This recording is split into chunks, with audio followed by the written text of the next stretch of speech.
The World That Lost One. Prologue, Episode 2. The process continued without interruption. All who were given an element chose the correct gate. Most hesitated. Some did not. Attachment varied. The outcome did not. Those for whom the table remained silent were taken at once. A zombie brought them to the wall and forced them to kneel.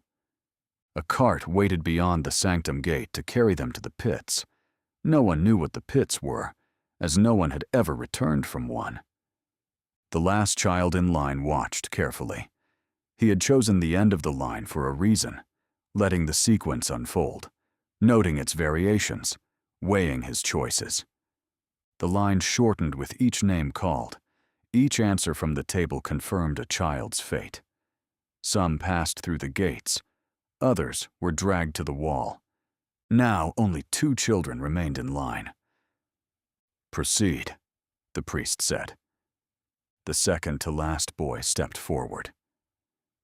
"Name," the priest said. "June Lehman, 12. Birthday, 15th, Your Grace." The priest glanced at the book. His right hand shifted out of sight. After a brief pause, the black gem trembled. June did not respond at once. He looked toward the sanctum, then toward the stain. The priest did not wait for his answer. "Next." The last child stepped forward. The priest glanced at the book. This time his right hand did not move. Nothing stirred on the table. The 4 gems remained still. The boy understood before the silence ended. He had seen the pattern, the timing, the hidden motion, the answer that always came. Not this time. In stain 12, he had learned early not to involve himself in what did not concern him. If harm passed elsewhere, it was not his task to intercept.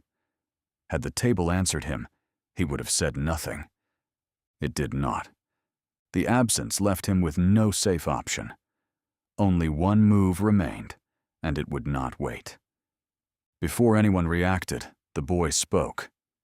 "Your Grace," he said, "may I offer a final prayer to the gods and the crown?" The request caught the priest off guard. He could not refuse it. A prayer offered in the name of the crown could not be refused. "It will not be your last prayer," the priest said. "The pits are not a death sentence. Still, make it brief." The boy nodded.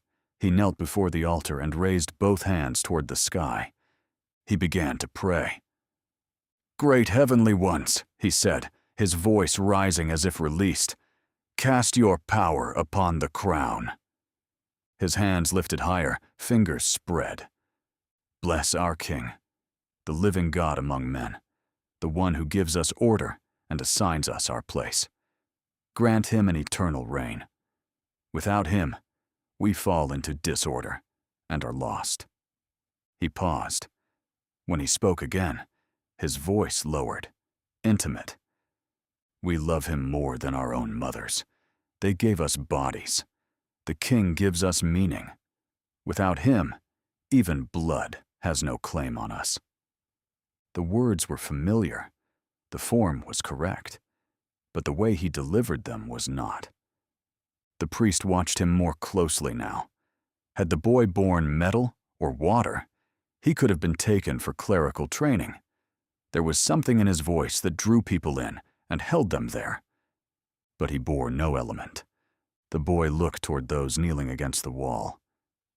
"Today," he continued, "we are shown our condition. We are without elements, of no use to the gods, the crown, or the order of the world. We are taught that this is a sin beyond correction." No one interrupted him. "But the crown is merciful. It grants us the pits, a place set aside, a place protected. This is grace." Several of the kneeling children lifted their heads. "How do we repay such grace?" the boy asked. "With loyalty, with obedience, with sacrifice if required.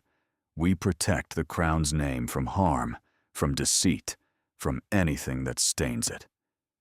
Heads began to nod. The movement spread, then settled into agreement. The words did not argue. They aligned with what the children had already been taught. "If a crime is committed in the name of the crown," the boy said, "what must be done?" The answer came without being spoken. The boy lowered himself to the ground. His forehead touched the stone. Then he rose. His hand seized the cloth and tore it free. The objects on the table slid, then struck the floor. The table stood bare. 4 shallow recesses lay exposed in the tabletop. Beneath them ran cords, pulleys, and wooden bars, each linked to a recess above.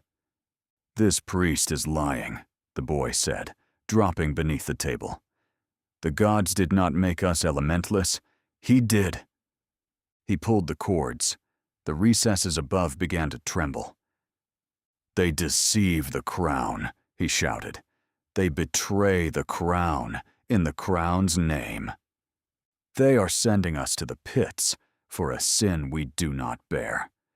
We will die there for a crime we never committed. That is injustice. Forbidden by heaven." He looked at the children against the wall. His gaze was sharp, urgent. "For our freedom, for justice, for the king," he said, "this is our only chance. Fight!" 17 of the kneeling children surged forward at once. 1 remained, pressed against the wall, body folded inward. The square erupted into chaos. End of episode 2. What will happen next? 17 children have chosen to fight, but they are still trapped inside the square, surrounded by gates and walls. Now that the lie beneath the altar has been exposed, what will reach them first? Freedom, the pits, or the zombies?